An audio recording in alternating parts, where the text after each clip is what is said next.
রাত ঠিক 2:17।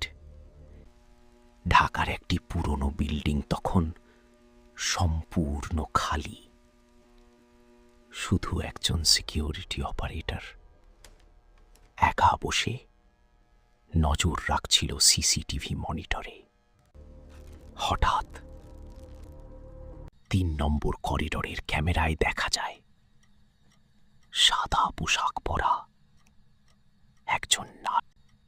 কিন্তু সবচেয়ে অস্বাভাবিক ব্যাপার ছিল ওই রাতে বিল্ডিংয়ে কেউ প্রবেশই। ক্যামেরা জুম করতেই দেখা যায় মহিলাটির কোনো রিফ্লেকশন নেই। হঠাৎ ফিগারটি থেমে যায়, তারপর ধীরে ধীরে ক্যামেরার দিকে তাকায়।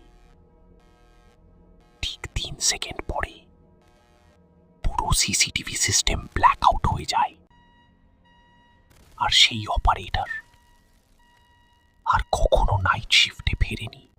এমন বাস্তব রহস্যময় ঘটনা আরও দেখতে এখনই সাবস্ক্রাইব